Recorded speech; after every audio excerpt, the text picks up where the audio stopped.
K방사의 주인공이 뭐 한두 명이 아니에요. 한두 개가 아닙니다. 그것도 더구나 계속 늘어나고 있잖아요. 네. 밀리터리 사이언스의 심의원 만나 본게임 오늘도 본능으로 곧장 진격해보도록 하겠습니다. 안녕하세요. 저희는 본게임 2의 MC입니다. 자, 오늘의 주제 영상을 통해서 먼저 확인하겠습니다. 네, 우리 본게임 시청자들은 당연히 바로 알아보죠. 그렇죠? 딱 나오자마자 이거네 오늘. 네.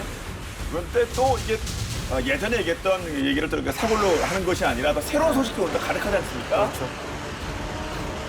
와우.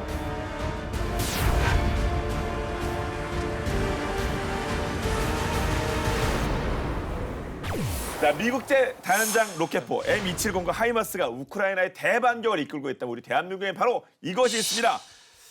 하늘천 우거질무, 한자가 조금 어렵긴 한데요. 다연장 로켓으로 하늘을 뒤덮는다라는 뜻의 뜻, 국산 강철비 천무가 바로 그 주인공, 오늘의 주제인데요. 근데 이 천무의 사거리 연장 소식이 있다고요? 그렇습니다. 최초의 국산 다연장 로켓이 뭐죠? 구룡이죠. 구룡. 예, 부임명은 이제 구룡인데 네. 이 구룡을 대체하고 또 미국제 M270 MLRS를 대체할 수입 대체 효과를 이뤄내는 이른바 이제 최고의 성능의 KMLRS라고 할 수 있죠. 지금 사진에서 보시는 이제 다연장 로켓탄을 발사하는 이런 이제 천무 이제 모습인데요. 이 천무는 이제 2009년부터 13년까지 5년간 1,314억 원을 투자를 해서 개발을 했고요. 이 구룡이 이제 130mm 로켓탄, 이건 유도 로켓이 없어요. 이제 무유도 로켓탄을 쓰는데 사거리가 2배 이상 늘어나서 무려 80여 킬로에 달하는 이런 사거리를 자랑을 하고 있어요. 그런데 여기서 좀 아쉬운 대목, 좀 걱정되는 대목이 이제 생기고 있습니다. 아니, 사거리가 2배 늘어났다면서요? 예. 근데 뭐가 문제입니까? 더구나 줄어든 것도 아닌데. 어디 수출도 되고 좋은 소식도 많은데 네. 우려되는 게 뭐냐면 바로 이제 북한 때문인데 북한이 원래 이제 옛날부터 강한 게 다연장 로켓, 이른바 방사포잖아요. 옛날 그 소련의 전통을 이어받아서 그 카투샤 로켓의 그 전통을 이어받아서 세계적으로도 굉장히 많은 다연장 로켓, 뭐 북한이 갖고 있는 게 뭐 5,500문이다, 뭐 6,000문 가까이 된다 이런 얘기도 나올 정도로 굉장히 다양한 또 많은 수의 이제 다연장 로켓 방사포 전력을 보유하고 있는데 북한이 이제 전에 갖고 있던 게 제일 큰 게 이제 122mm가 주력이고 그게 이제 옛날 이제 연평도 포격 도발한 주력이죠. 그리고 이제 그보다 큰 240mm 그게 이제 수도권을 위협하는 이 장사정 포 중에 한 축인 거고요. 그런데 이제 얼마 전에 이보다 큰 300mm 이른바 이제 대구경 방사포가 등장을 했어요. 그래서 이 발사 차량에 이제 8문이 장착되어 있는 이제 그런 모습인데요. 근데 여기서 끝난 게 아니죠. 우리가 전에도 다뤘지만 세계에서 가장 구경이 큰 초대형 방사포, 600mm 방사포를 또 이제 개발을 지금 하고 있습니다. 그러다 보니까 사거리가 점점 늘어나는 거예요. 그러니까 그 240mm 경우는 최대한 65km 정도, 개량형이 한 70여 km였는데 300mm의 경우는 200에서 220km나 됩니다. 그러니까 200km 넘어요? 200km 넘으니까 DMZ에서 어디까지 가냐?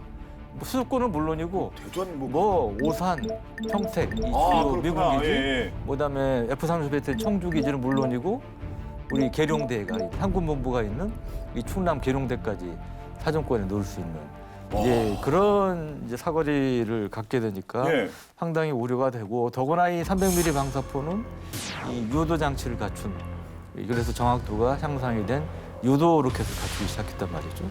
그래서 이제 그런 면에서 이제 우려가 된다는 것이고 더구나 600mm 초대형 방사포는 사거리가 무려 한 400km 가까이 돼요. 웬만한 북한 입장에서는 우리 주요 전략 목표물을 타격할 수 있는 이제 그런 이제 능력을 갖고 있는데 반면 우리 천무 사거리는 아까 말씀드렸지만 한 80km 좀 넘는 이런 상황이다 보니까 이 뭐 600mm는 물론이고 300mm 대구경 방사포에도 사거리가 이제 못 미치는 상황이 돼서 제가 조금 우려되는 이런 일이 벌어지고 있다고 말씀을 드린 겁니다. 구룡에 비해서 곱하기 2된 게 중요한 게 아니라 뭐 상대는 뭐 200, 400km 나오니까요. 사거리 연장이 꼭 필요한 것 같은데 지금 어떻게 진행되고 있습니까? 그래서 국방과학연구소가 지난 5월에 개최한 그 학회 세미나에서 천무2의 그 성능 개량 방안을 공개를 했는데요. 핵심은 초고속 추진 기술인 덕티드 로켓을 기존 천무에 적용하자 이런 겁니다. 덕티드 로켓. 예. 이거 뭐 보면 되게 복잡해 보이지만 사실 중요한 거는 이제 덕트 하면 우리는 그거잖아요. 그 환풍 구멍. 아, 그 고깃집에 이렇게 내려 그게 그 덕트예요, 덕트? 예, 그게 가장 먼저 떠오르는데 아. 물론 똑같은 것은 아니고요. 예. 네. 그러니까 빨아 올린다 뭐 그런 거 공기와 관계되는 그렇죠. 얘기겠죠. 여기 이제 에어 덕트라고 이렇게 네. 이 부분이 덕트 부분인데 요거를 적용하게 되면 일반적인 로켓과들은 두 가지 큰 차이점이 생겨서 로켓의 연소 시간이 몇 배로 길어지게 됩니다. 일단 첫 번째 특징은 이 덕트가 있다는 얘기는 대기 중에 공기를 쓴다는 얘기잖아요. 그쵸, 예. 근데 이제 이게 제트 엔진하고 로켓 엔진 차이가 여러 번 아마 얘기했지만은 제트 엔진은 이제 공기 중에 산소를 쓰고 로켓 엔진은 로켓이란 말이 붙으면 기본적으로 안에 이제 산소통을 갖고 있는 거거든요. 그래서 우주 밖으로 나갈 수도 있고 이런 건데 이 덕티드 로켓은 외부 공기를 흡입한 다음에 여기 지금 가스 제너레이터라고 있잖아요. 이 가스 발생기와 혼합해서 로켓을 연소시키는 방식입니다. 일단 그 하나가 다른 점이 있고요. 두 번째 특징은 이제 그로 인해 추력을 조절할 수 있다는 건데 이 가스 발생기에도 밸브가 있고 또 들어오는 이제 공기의 양이라는 부분이 있겠죠. 이런 것들을 조절을 해가지고 필요할 때마다 출력을 적절하게 낼 수 있어서 일반 로켓하고는 달리 이제 마치 전투기, 제트기처럼 추력을 계속 이제 조절할 수 있다는 이 특징이 있고요.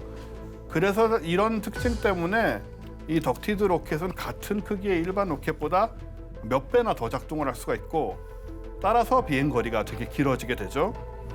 대표적인 덕티드 로켓 무기는 유럽 MBDA사의 미티어 공대공 미사일인데 요건 비슷한 크기의 경쟁 모델보다 이 기능 때문에 3배 이상의 사거리를 갖고 있거든요. 그래서 이제 우리 ADD가 연구 중인 이 덕티드 로켓이 천무에 적용될 경우에는 기존 80km 최대 사거리가 200km 이상으로 늘어나는 그런 쾌거를 이룰 수 있기 때문에 북한의 초대형 방사포에 충분히 대응할 수 있다. 이렇게 생각할 수 있죠. 200km 이상 늘어난다고 하셨잖아요. 그러면 사실은 거의 말이 로켓이지 거의 단거리 전술 탄도미사일급 그런 성능을 갖게 되는 것이죠. 그래서 천무2가 뭐 우리 군의 계획대로 200km 이상 사거리를 갖게 되면 천무 한 기에 227mm 로켓의 경우는 12발이 들어갑니다. 그래서 이제 그런 경우는 그 미사일 단거리 탄도미사일은 보통 한 10억에서 20억 원 하잖아요. 근데 그보다 훨씬 싼 가격으로 탄도미사일과 비슷한 위력의 그러한 유도 로켓을 200km 이상 목표물 향해서 정확히 이제 쏘아보낼 수 있다는 이제 그런 얘기가 되니까 가성비를 갖게 되는 이제 가질 수 있다는 그런 얘기고. 네. 계속 뭐 이런 좋은 얘기들이 나오고 있는데 그래서 K방산이 르네상스 시대를 맞이했다고 해도 과언이 아닐 정도인데요. 이 정도면 정말 우리 K방산 또 깐부가 있어야 되지 않겠습니까? 깐부 하면 바로 이제 폴란드인데 이 폴란드가 하너 디펜스와 천무 총은 사이즈가 288문. 와 이거 그냥 새우만 나도 얼마나 이거 그렇죠. 정말 위험이 288문을 도입하는 기본 계획을 지난 10월 체결했는데요. 이게 또 하이마스 대량 구매 실패에 따른 플랜 B였다면서요? 그런데 현 시점에 우크라이나 전장의 이제 게임 체인저로 주목받고 있는 것이 바로 M142 하이마스인데 고기능 포병 로켓 시스템이라는 명칭 그대로 기동성이 아주 우수한 로켓 무기잖아요.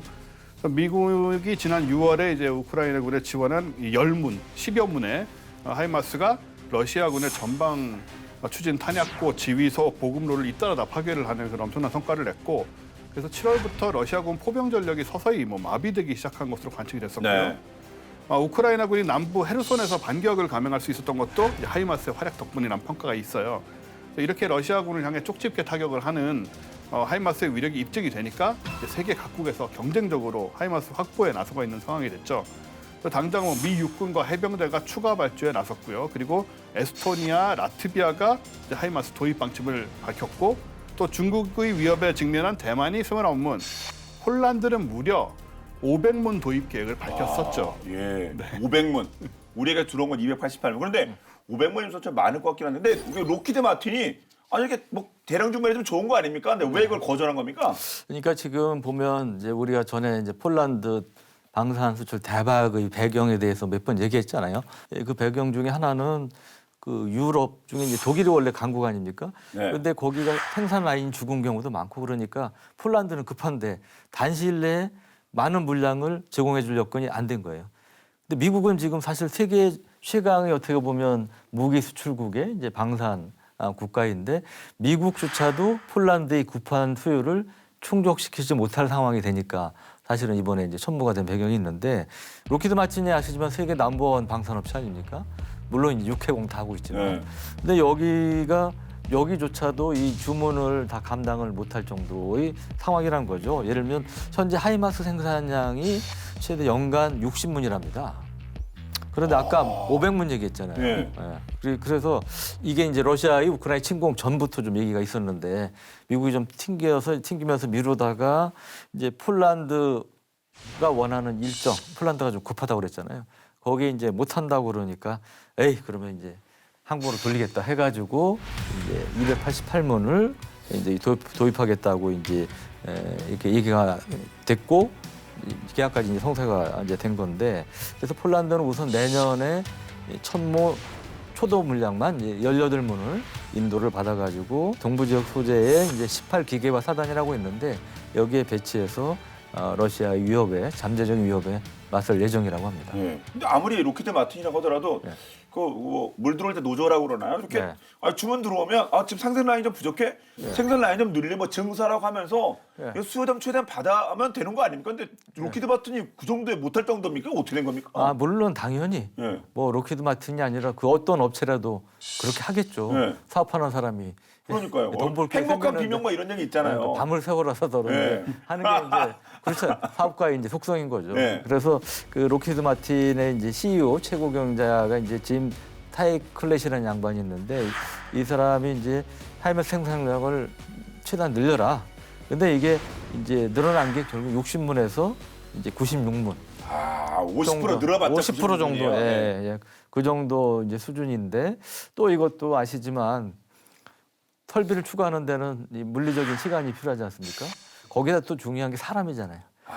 이 좀 뭔가 기술 그러니까 완전히 숙달은 안 됐어도 웬만큼 기술력을 가진 이 직원을 채용을 해야 되는데 이게 또 하루아침에 되는 게 아니잖아요. 그래서 이제 이 교육 훈련의 시간이 필요하다. 그리고 또 하나 이게 이제 하이마스 생산에 있어서 좀 느려질 수밖에 없는 그런 요소 중에 하나가 뭐냐면 하이마스 제작이 한 회사가 그냥 만드는 게 아니에요. 그러니까 개발하고 체계 통합은 이제 로키드 마틴이 하지만 탑재 차량은 우리 전에도 얘기했던 오시코시에서 이제 만든 트럭이고요. 그리고 이 토대로 하는 차대 제작은 또 영국의 유명한 BAE 시스템스에서 이제 하게 됩니다. 그러니까 이렇게 약간 국제적인 회사들이 참여를 하고 그러다 보니까 아무래도 시간이 좀 더 걸릴 수밖에 없죠. 근데 그 다연당 로켓이 그 2차 세계대전에서도 뭐 나왔던 것 같은데 아니 하이마스가 안 되니까 뭐 세상 다 찾아봐도 없어서 뭐 그런 건 아니겠습니다. 우리 뭐 천무관학 그 경쟁력이 있으니까. 근데 중간에 다른 옵션이 없었나 보죠? 그게 이제 미 육군이 냉전 시기에 운영하던 이제 수천 문의 자주포와 다연장 로켓이 있었죠. 근데 이걸 이제 수백 문 규모로 진작에 줄여놓은 거죠. 독일, 프랑스, 영국이 나토 회원국들도 마찬가지로 수백 문씩에 달하던 자주포를 두 자릿수까지 다 줄였었고요.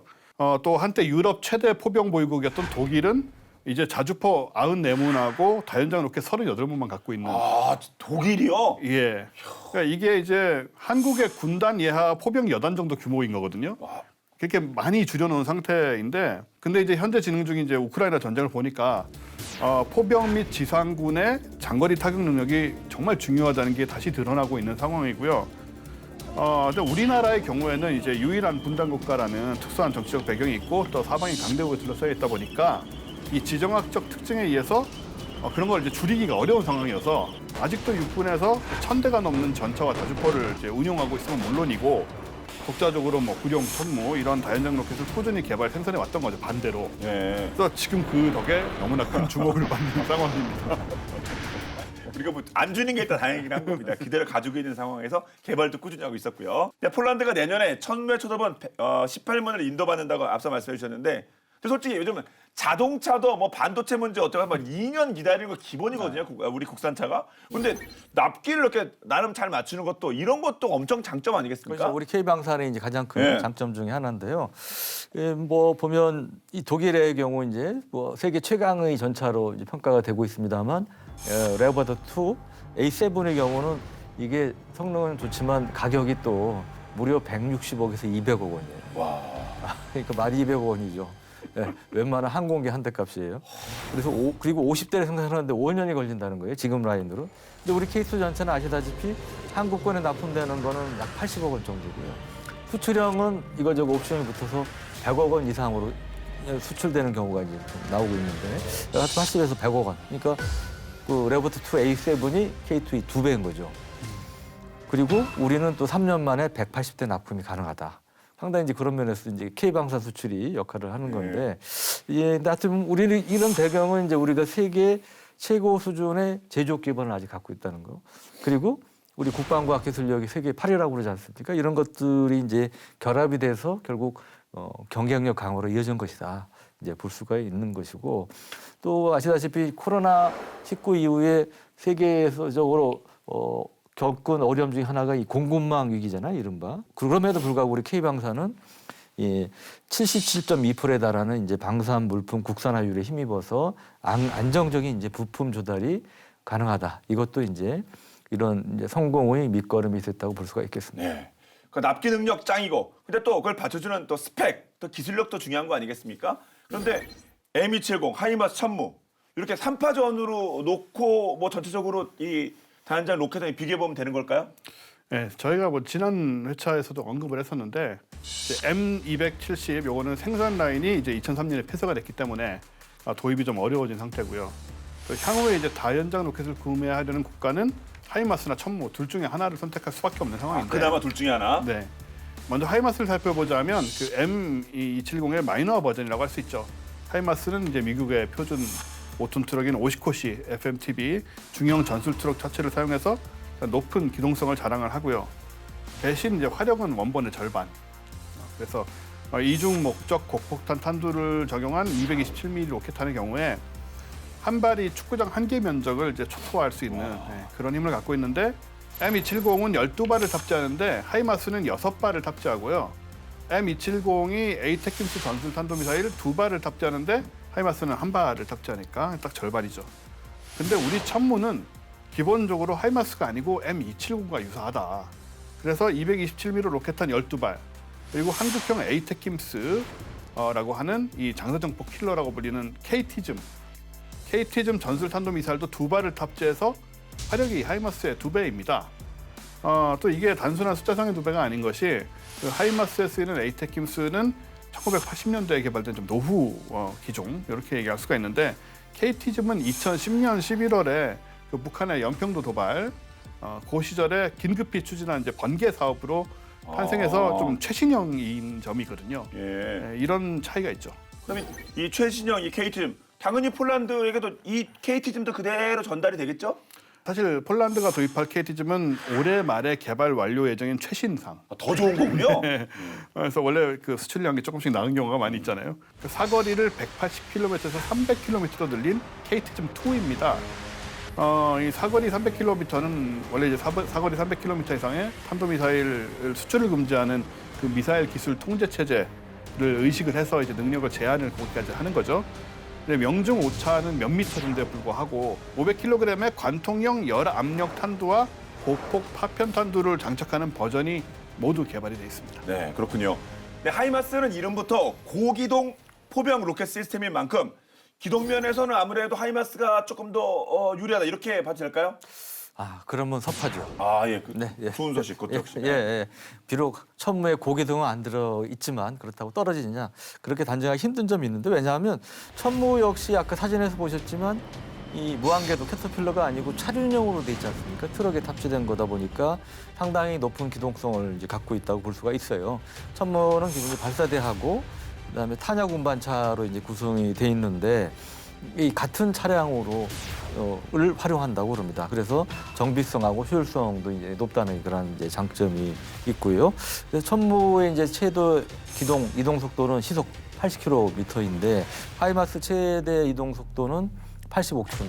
거기서 거기네요. 그러니까요. 네. 우리 흔히 얘기하는 도끼는 개끼입니다. 네. 그리고 하이마스의 경우는 이제 최대 속도 85km, 시속 85km로 달리다가 타격 명령이 떨어지면 1분 이내에 이제 타격 준비를 마치고 6발의 로켓탄을 이제 순식간에 이제 퍼볼 수가 있는데, 그게 이제 전에 MLRS 우리가 다루면서 말씀드렸지만 6발이 이제 한 개 포드 이 상자에 담긴 거죠. 그래서 박스에 담긴 형태로 해서 이런 이제 탄약 포장하고 유압 자치를 활용해서 3분 내에 이제 6발을 재장전할 수 있는 그런 시스템입니다.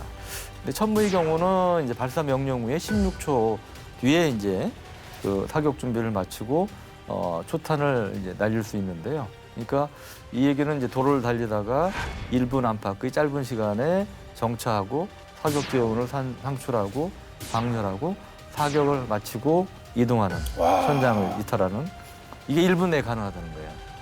그러니까 바꿔 얘기하면 상대방이 우리 발사 위치를 역으로 포착을 해서 역습을 할 수 있는 그런 기회가 굉장히 작아지겠죠. 워낙 짧으니까 그러니까 생존성이 높아진다는 얘기입니다. 그다음에 이제 재장전 능력도 뛰어난데 그 내장형 크레인을 이용해서 그 아까 이제 말씀드린 유도 로켓탄 그 외에 이제 KT즘 2라든지 이런 이제 뭐 미사일 등을 포도화시켜서 160초 그러니까 우리 얘기하면 2분 40초 안에 이제 재장전을 할 수 있는 그런 능력도 갖고 있습니다. 예. 저는 화력이 거의 2배에 해당하는 만큼 당연히 기동력이라든가 뭐 이런 것들은 좀 밀리지 않을까 싶은데 솔직히 밀리는 구석이 1도 없는 것 같은데요. 말씀하신 대로 같은 뛰어난 성능을 갖고 있음에도 불구하고 가격이 천무는 한 문에 30억 원 수준이라서 문당 350만 달러 지금 환율로는 이제 50억 원이 넘는 돈인데요. 그런 가격의 하이마스보다 오히려 저렴한 훨씬 저렴한 가격이기까지 하죠. 말씀을 들을수록 이 천무가 하이마스를 좀 압도하는 느낌이 드는 것 같은데 폴란드가 몰라서 처음에 하이마스 쪽으로 두드렸지 이거 정말 잘 돌린 것 같은데요. 네, 그렇습니다. 제가 하여튼 뭐 이러다 보니까 천무 예찬론자. 우리 해야죠, 우리는. 본 게임이니까. 예. 그래서 폴란드 경우는 이제 초기 물량을 제외하고는 전부 대부분을 이제 기술 도입 생산 형태로 이제 현지에서 이제 라이센스 생산을 이제 할 계획이라고 그러는데 폴란드가 또 특징이 우리 K9도 보면 이제 크랩 자주포가 K9 자체에 자기들이 만든 포탑 얹어서 만들지 않았습니까? 이제 마찬가지 이제 천무의 경우도 차량은 이제 폴란드산의 옐츠 86형 전술 트럭으로 활용해서 이제 만든다고 하고요. 사격 통제 시스템도 폴란드의 토파지 시스템이라고 했는데 이거를 천무에 맞게끔 이제 개량을 해서 적용을 한다고 합니다. 그러면 이거저거 다 떼주면 우리 뭐 남아? 이런 이제 생각을 할 수도 있잖아요. 솔직히 그렇긴 하죠. 그렇죠. 통으로 그냥 보내기들 안 돼. 네, 그게 제일 우리 입장에서 제일 이익인데, 근데 이제 꼭 그렇지도 않은 게 이 다연장 로켓에서 참 중요한 부분이 이 눈에 바로 보이는 것만이 다가 아니다. 눈에 안 보이는 게 훨씬 크다. 이게 뭔 얘기인 줄 아세요? 눈에 안 보이는 게 뭐가 있을까요? 네, 그러니까 눈에 보이는 것은 이 로켓 발사 차량하고 그다음에 기본적으로 뭐 227mm나 239mm는 12발 들어있는 거 다 아니겠습니까? 다연장 로켓은 굉장히 단시간 내에 소모가 되니까 평상시에 이 탄약, 로켓탄을 굉장히 많이 축적을 해놔야 됩니다. 비축을. 그러지 않으면 금방 떨어져요. 우크라이나 전쟁에서 지금 보급 문제 계속 탄약 떨어졌다 이런 게 계속 나오잖아요. 그러니까 이제 이 로켓탄을 굉장히 많이 생산해서 이 축적을 해놔야 되고요. 그러니까 이제 그게 이제 로켓탄 비용이 이제 상당한 거죠. 일부 언론에서 뭐라 그러냐면 첨부 300문 수출 1조 규모다 했어요. 300 곱하기 30억 하면 1조 아닙니까? 9천억이니까. 근데 이게 로켓탄 비용을 빼고 한 겁니다. 그래서 실제로 저도 그래서 처음에 뭐 한 1, 2조 정도밖에 안 되는 줄 알았더니 들어보니까 한 50억 달러가 넘는다는 거예요. 근데 실제 계약한 거 보니까 60억 달러 규모예요. 60억 달러는 우리 돈으로 8조 5천억 아닙니까? 1,400 기준으로. 지금은 환율도 떨어졌지만 그러면 나머지 발사 대회에 로켓탄 비용이 훨씬 큰 거죠. 몇 배가 되는 그렇게 큰 거군요. 그렇죠. 그러니까 발사 차량 자체보다 이 로켓 탄약 비용이 대여섯 배가 되는 거예요. 그래서 그게 이제 우리 사실은 어떻게 보면 수입원이 이제 되는 것이고 전체 사업비 중 발사 체계 비용이 그래서 10% 정도밖에 안 된다. 또 하나가 이제 하이마스 제작은 이 아까 말씀드렸던 분업 형태로 이루어지다 보니까 시간이 걸린다고 이제 그러는데 우리는 한 군데서만 딱 찍으면 되는데 아까 하이마스는 여러 군데서 만드니까 폴란드에서 이거 요구하는데 오케이 해줘 말아. 다 이제 물어서 오케이를 받아야 되잖아요. 그러니까 아무래도 시간도 걸리고 복잡해진다 이거죠. 구매국의 기술을 반영한 무기체계 통합이 가능하다는 것은 구매국 입장에서 보면은 자국의 방위산업진흥 정책을 효율적으로 쓸 수가 있다.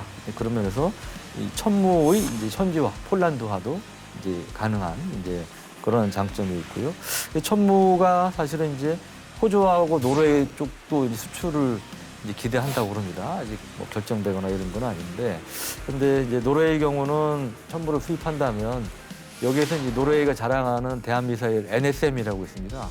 그러니까 NSM을 발사할 수 있는 능력도 갖추도록 이제 그런 것을 기대하고 있는데, 이 NSM은 이제 노르웨이 최대 방산업체 이제 콩스보그라고 있는데, 이 콩스보그가 이제 2012년에 개발한 아음속 이제 대함 미사일이고요. 그래서 만약에 이제 이게 가능하다면 또 이제 천무의 노르웨이 수출도 기대해 볼 수 있는. 네, 아주 기대를 아주 그냥 희소식이 많이 남아 있습니다. 네. 네, 하나하나 성공 사례로 연결됐으면 좋겠네요. 대한장 로켓은 포병 무기 중에서도 고가에 속하는 편으로 이렇게 평가받고 있는데요. 그래서 경제력이나 예산이 충분히 뒷받침되지 않는 국가에서는 그야말로 언감생심 꿈꾸기가 좀 쉽지 않은 것 같습니다. 그런데 최근 필리핀 육군이 무상으로 공여받은 우리 구룡으로 최초의 로켓 포병 부대를 창설했다고 합니다. 그 소식 저희가 본방대하사에서 준비했습니다. 함께 보시죠.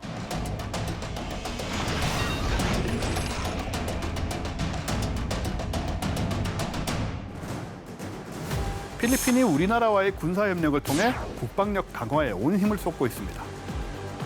현재 필리핀군은 우리나라가 개발한 무기까지 우리 군이 스타 퇴역한 장비의 도입을 속속들이 추진 중인데요. 그중에서도 필리핀군이 그토록 바라던 다연장 로켓 구룡의 등장으로 필리핀 육군에 새로운 바람이 불고 있다고 합니다. 한국을 떠나 필리핀에서 새로운 활약을 펼치고 있는 구룡에 대해 알아봅니다.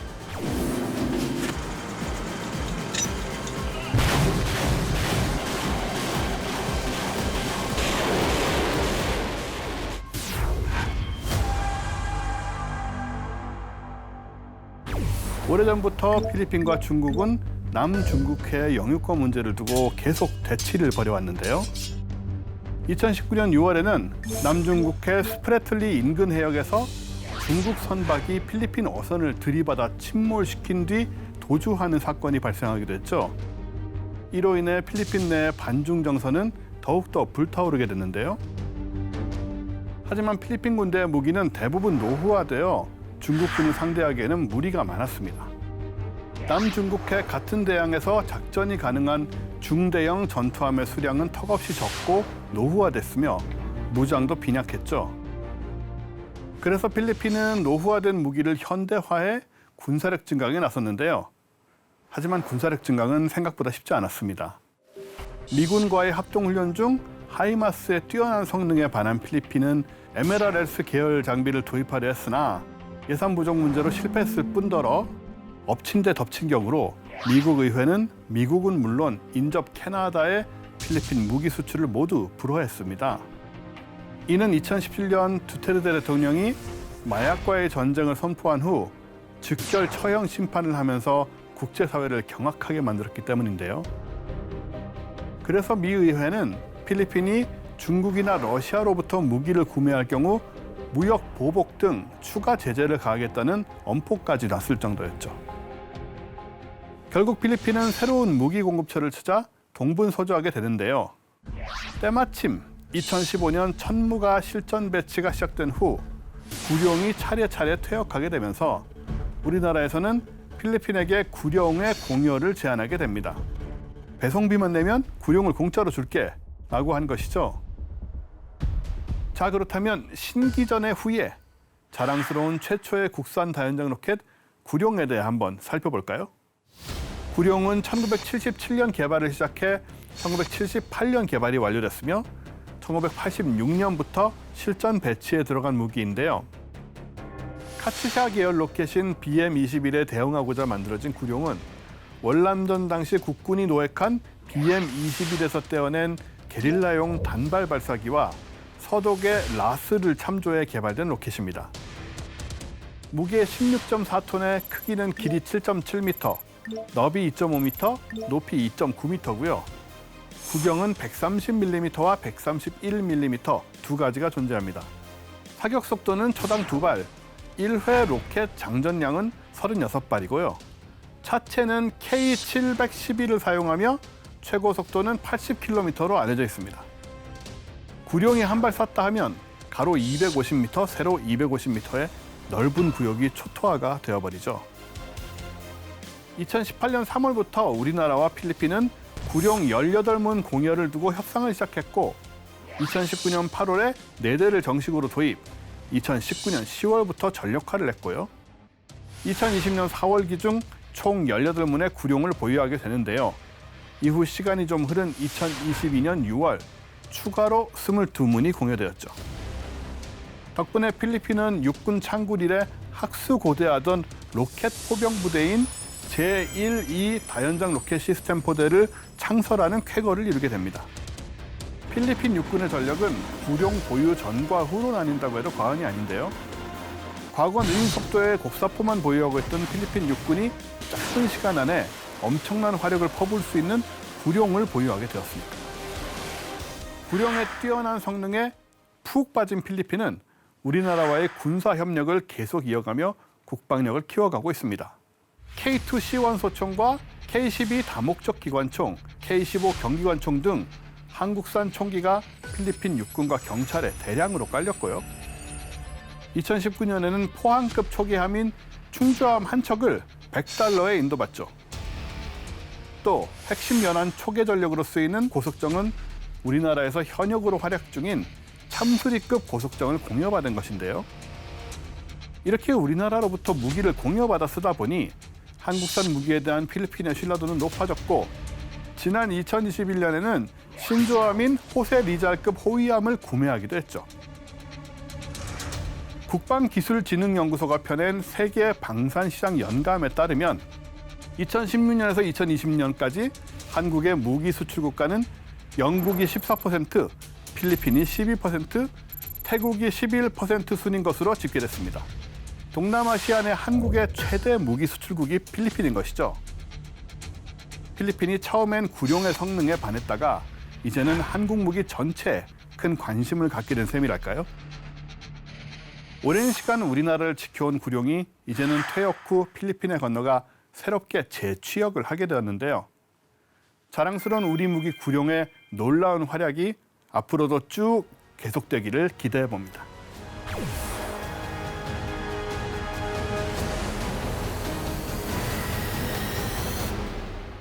우리나라가 이 군사 원조를 받던 나라에서 군사 물자를 해외 무상으로 공유하는 그런 양도하는 나라가 됐다니 정말 감개무량합니다. 사실 쓰지도 않는 장비를 버릴 수도 없고 예. 또 보관하려면 돈이 또 들잖아요. 그쵸. 예. 그러네요, 그럼요. 예. 정말 처치곤란이란 말이 딱 어울리긴 하겠는데요. 계륵이란 말이 딱 어울리는데 네. 그래서 이제 그런 관리 비용 절감 효과도 있고 또 외교 관계로 도움이 많이 되겠죠, 필리핀하고. 예. 다시 본론으로 들어가서 천모가 하이마스보다 우인 요소들을 무지하게 많이 짚어봤습니다. 진짜 내용들이 많아서요. 그런데 하이마스가 솔직히 이번 전쟁을 통해서 실전 운영 경험은 더 쌓인 건 맞죠? 그렇죠. 이 하이마스는 이제 미국군이 쓰기에 최적화된 무기다. 그래서 기동성에 중점을 두고 개발된 이제 그런 거고 그러다 보니까 미국이 전 세계에서 전쟁을 하니까 전 세계 분쟁 지역에 신속하게 투입하려면 배로는 안 되니까 수송기를 써야 되잖아요. 수송기 중에도 큰 뭐 C5나 아니면 뭐 C17 같은 거 말고 제일 대표적인 게 C130 우리도 갖고 있는 이런 데에도 실어서 나올 수 있는 그런 이제 무기가 돼야 된다 해가지고 MLRS를 반으로 딱 자르고 그다음에 이제 궤도형이 아닌 가벼운 네. 바퀴 달린 차륜형으로 해서 만든 게 이제 하이마스 아니겠어요? 그래서 이러한 이제 중량을 가급적이 이제 가볍게 하려다 보니까 이동식 포병 무기에 설치되는 그 안정화 장치 이거는 이제 아웃트리거라고 그러는데 이것도 이제 과감히 생략을 좀 했다고 그래요. 그래서 이 발사할 때 보면 측면에서 보면 조금 일부 이제 흔들리는 어떤 이제 그런 모습도 이제 보인다고 하는데요. 지금 볼까요? 이제 발사 장면인데요. 보시죠. 엄청 흔들리죠. 오. 예. 이 발사 주크에 이 반동이 이렇게 흔들려도 예. 야 이거 버티나요? 그래도 예, 진짜 예. 버티니까 지금까지 활약하고 있겠죠. 이야 반동 장난 아닌데요? 네, 그러니까 그래서 이게 이제 그러면 이게 미국이 뭐 하이마스의 아웃트리거를 뭐 붙일 능력이 안 되거나 돈이 없어서 그러지는 않았을 거 아니에요. 그 하이마스가 MLRS하고는 다른 용도가 있는 것이다. 단순히 뭐 가볍게 싸게 만들려는 이제 그런 차원이 아니고 이 미국의 어떤 전략 그다음에 어떤 작전적인 측면에서 필요한 게 있는데 예를 들어 MLRS의 경우는 유도 로켓도 있지만 그 수백 개의 자탄을 가진 이제 무유도 로켓도 쏴가지고 초루를 내려가지고 이제 넓은 정찰비? 지역을 초토화하는 이제 그러한 이제 목적 그러니까 압도적인 화력을 제공을 해서 이제 일정 지역을 초토화하는 이제 그런 용도를 이제 목적을 하는데 그러려면 이제 숫자가 중요하죠. 일단 그 많은 로켓을 탑재할 수 있고 이런 것들이 중요한데 근데 하이마스는 뭐냐? 6발밖에 안 되잖아요. 그 숫자는 적죠. 근데 소기의 목적을 달성하려면 어떻게 됩니까? 정확하게 때릴 수 있는 정밀 타격 능력이 중요하겠죠. 그러니까 이러한 이제 정밀 유도 로켓을 보다 고가치, 높은 가치 표적을 향해서 타격할 수 있는 그러한 능력. 그리고 이걸 때린 다음에 바로 현장을 이탈할 수 있는 이제 그런 능력을 중시하다 보니까 차체가 뭐 좀 흔들리든 말든 그거는 동케어 상관없다 이제 그런 것이고 그래서 뭐 일종의 경량 뭐 중자주포 방식으로 운영한다 이제 그런 얘기도 나오고 하는데요. 그러면 이 하이마스를 효과적으로 운영하려면 이제 어떻게 하느냐 두 가지 조건이 이제 충족이 돼야 되는데 하나는 이제 적절한 이제 공중 수송 능력 그러니까 뭐 대형 수송기가 아닌 중형 수송기 그다음에 시뱅수지 같은 전술 수송기에서도 수송할 수 있는 능력이 있어야 되고 또 하나는 무유도 로켓은 아무래도 효과가 떨어지지 않습니까? 숫자가 적으면. 그러니까 이 정밀 유도 미사일 같은 정확도가 뛰어난 로켓, 유도 로켓 플러스 아까 말씀드린 하이마스는 에이테킴스 미사일 한 발밖에 못 쐈지만 이러한 이제 미사일을 탑재할 수 있는 능력 이런 것들이 충족이 되지 않으면 하이마스의 그 효용성은 떨어질 수밖에 이제 없다는 것이고 그러다 보니까 미군처럼 이제 전 세계 분쟁 지역에 신속하게 전력을 투입해야 될 이러한 나라, 그래서 이 경찰 국가로서의 역할을 하는 나라의 전력으로는 모르겠지만 이 대규모 전면전이라든지 이런 상황에서 넓은 지역을 초토화하고 그다음에 양적 우세를 보여야 될 이런 이제 상황의 전쟁을 해야 될 국가 군대한테는 사실은 효용성이 좀 떨어질 수 있는 이제 그런 무기라는 거죠. 그러면 봤을 때는 뭐 폴란드는 딱 저 우리 천모가 맞는 것 같습니다. 그렇죠. 말씀하신 대로 폴란드가 뭐 하이마스를 수송기에 실어서 뭐 모스크바에 보내겠습니까? 어디에 보내겠습니까? 그쵸, 아무리 그쵸, 그쵸. 네. 소련하고 오랜 기간 러시아가 원수지간이라고 해도 장거리 원정을 할 일이 없다. 일단 또 국토 대부분이 폴란드는 평야거든요. 그래서 사실은 옛날부터 유럽의 교통 요충지로 도로가 굉장히 잘 발달이 돼 있어서 사실 차륜형도 되게 잘 어울리는 시스템이에요. 그래서 같은 차륜형 다연장 로켓 시스템이라면 화력이 우수한 쪽이 당연히 더 매력적일 수밖에 없고 또 천문은 뭐 130, 227, 230, 239mm 등 로켓단 내종하고 KT즘-2 이런 걸 모두 운영을 할 수가 있고요. 그래서 이제 우리 군이 지금 천문을 367문을 도입 중이고 아랍에미레이트가 수시문을 운영을 하고 있는데 폴란드가 이번에 대량 도입을 천명하면서 천문은 이제 하이마스 못지않은 좀 규모 경제를 확보할 걸로 보여집니다. 그래서 이제 운영 유지 측면에서도 앞으로 더 강한 경쟁력을 갖추게 될 거다 이렇게 보여지죠. 예. 그러니까 이 천무가 장점이 그 신형 로켓은 물론이고 구형 로켓도 같이 쏠 수 있다는 건데 우리가 아시다시피 이제 구형 로켓 구룡이 이제 130mm 탄을 쓰는데 이게 탄약 재고량이 엄청나게 많아요. 그러니까 이것도 이제 그대로 버릴 수가 없잖아요. 네. 그래서 이 천무에서 이런 130mm 구룡 로켓탄을 쏠 수가 있고 그 외에 이제 천무가 유도 로켓하고 무유도 로켓탄 그보다 큰 걸 쓸 수가 있는데 무유도 로켓탄은 이제 227mm 미국의 MRLS하고 같은 구경입니다. 근데 유도 로켓탄은 그보다 커요. 이게 239mm. 그래서 우리 독자적으로 개발한 이제 그런 유도 로켓탄은 239mm를 써서 미국의 이제 하이마스라든지 MLRS 차이점이 있는데 이 천무의 이제 그 정확도가 뛰어난 이유는 앞부분에 이제 유도 로켓의 경우는 귀날개라고 흔히 표현하는 카나드 조그만 보조날개가 있어요.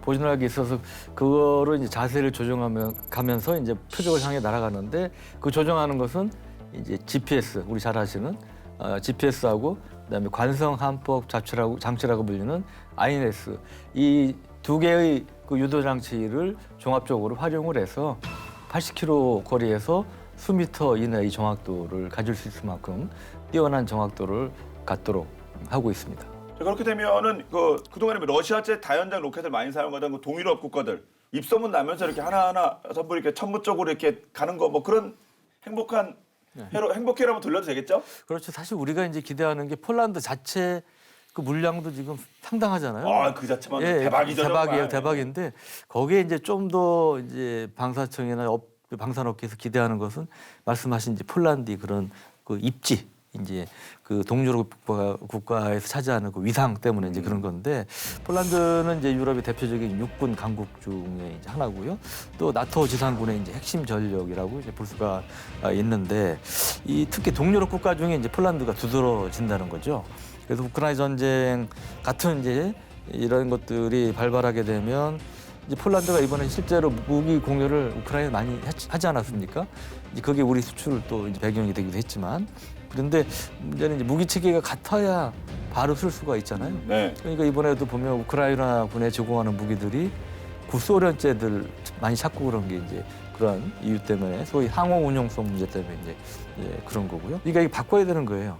우리는 아무래도 미국 중심의 서방 무기 체계에 가까운 그런 존재니까 그러니까 동유럽 국가들이 이제 우리도 그러면 이 폴란드 쓰는 이걸로 이제 바꿔야 하는 거 아닌가? 뭐 이제 이런 고민들을 이제 할 가능성이 많고 또 우리 무기는 아까 말씀드린 가격 경쟁력도 미국 무기보다 이제 뛰어나고 또 하나 이제 우리가 항상 한미연합작전 중요하니까 미국 무기하고 다 연동이 돼요. 우리는 또 폴란드의 그런 이제 소위 우리 입소문 일종의 입소문이죠. 네, 바이럴. 바이럴. 예. 네. 이게 이제 또 중요한데 아직까지는 폴란드가 우리 무기에 대해서 동유럽 국가에 대해서 그래도 좋은 쪽으로 얘기를 해주겠다는 얘기가 들리고 있습니다. 그렇군요. 근데 그 미국 쪽 반응 좀 구체적인 내용 좀 없습니까? 업자들은 싫어하겠죠. 소위 네. 로키드 마틴이 초조해한다는 내용의 기사도 있었고 맥스 베르크만 미국 전략국제문제연구소의 유럽 담당 국장이 말하기를 유럽과 아시아의 동맹이 관계를 강화하는 것은 미국의 실질적인 혜택이 있다 이런 얘기를 또 했어요. 그래서 이게 덕담인데요, 이건요? 예, 그래서 이게 무슨 얘기인가 했더니 유럽이 오랫동안 미국산 무기에 의존을 하다 보니까 유럽 자체의 방산이 약화되었다는 겁니다. 예. 그러니까 전반적으로 지금 사실은 한국산 무기가 폴란드에 수출돼서 나토 동부전선 방어에 투입된 데 좀 환영의 뜻을 또 보이는 모습도 있습니다. 그렇군요. 그러니까 천무까지입니다, 여러분. 앞에 연달아 지금 터지고 있는데 천무까지 잭팟을 터뜨리면서 올해 K방산의 수출 실적이 200억 달러 돌파는 무난할 것이라는 분위기가 지금 좀 짙게 풍기고 있는데요. 정말 그런 여러 가지 내용 때문에 봐도 요즘 본게임하면서 기분이 정말 좋아요. 뭐 어깨에 이렇게 힘이 들어가지 않을 수가 없는데 자, 오늘 또 하나의 잭팟 소식을 여러분께 전해드렸습니다. 끝으로 한 말씀씩 부탁드릴게요. 제가 어릴 때부터 이제 뭐 총이니 탱크니 이런 거 만들어 보기도 하고 네. 조립식이지만요. 그런 거 하다가 미국에서 얘기했으면 약간 좀 오해받을 수 있겠습니다. 실제로 한 게 아니고 프라모델을 만든 적인데 그런 거 하다가 이제 항상 어릴 때 생각하는 게 전부 이제 이거는 미국제 아니면 러시아제, 소련제 이런 거고 뭐 혹은 뭐 스웨덴제, 뭐 영국제 이런 거고 한국제는 참 없구나라는 생각을 안 할 수가 없어요. 하다 보면. 근데 그러면서 이제 요즘 이런 얘기들을 또 보면은 좀 진짜 격세지감이 느껴지기도 하고요. 또 이런 거 저는 이제 제가 이 방산 쪽에 바라는 게 좀 궁극적인 이상이 있다면 마치 AK-47처럼 우리나라의 어떤 무기도 전 세계적으로 표준화 같이 돼가지고 누구나 쓰는 그런 무기들도 좀 생기고. 그렇죠. 뭐 양대의 한 축을 담당하는 그 정도 되는 그렇죠. 그러니까 일종의 보통 명사, 고유 명사처럼 고유 명사처럼 쓸 수 있는 그런 무기도 고유 하나쯤 명사. 나오고 뭐 그런 식으로 갈 수도 있지 않겠나 그런 기대까지 좀 하게 됩니다. 보면 이제 천무 같은 경우 사실 소파 아직까지 좋은데 이제는 소파 쏘굿. 예. 우리 미국 갔다 오신 분은 여기 있는데 제가 영어를 자꾸 쓰게 되네요. 근데 이 보면 이 다연장 로켓이 이제는 로켓 발사대가 아니고 이제 미사일 발사대로 변화하는 이런 시대가 됐잖아요. 이제 유도 로켓 등장하고 그다음에 미사일 탑재해서 쏘고 그러니까 그래서 그러면서 기술 개발 계속 게을리해서는 안 될 것 같고요. 그리고 조금 분위기를 식히는 소리가 될지 모르겠는데 올해처럼 이런 대박이 터질 가능성이 내년에는 좀 적다 이런 얘기도 나오고 있어요. 그래서 이제 그런 면에서 우리가 말씀드린 이제 확장 뭐 이제 폴란드 거점으로 해서 동유럽 국가들에 대한 수출을 위해서 노력을 한다든지 뭐 더 큰 미국 시장 진출을 위한 노력이라든지 이런 노력도 함께 병행을 해야 될 것 같습니다. 네, 오늘 본게임은 여기까지입니다. 본게임은 국방TV 유튜브를 통해서 언제든지 시청할 수 있으니까 많은 활약 부탁드리겠습니다. 다음 주 더욱더 화끈한 내용으로 돌아오도록 하겠습니다. 지금까지 저희는 본게임 2의 S였습니다. 고맙습니다. 네. 200억 달러. 저희 뭐 1억 불 돌파 뭐 나라에서 막 경사 잔치하고 막 그랬던 때는 있지 않았습니까? 그거 기억하면 정말 열심히 장난 아닌 건데 1억 불 있었고 100억 불 있었죠. 아 그랬나요? 예. 그러니까 두개 다 기억나. 방사 수출 작년에 70억 넘었다고 대박이라고 그러는데 예. 그 전에 최고 37억 불이었어요.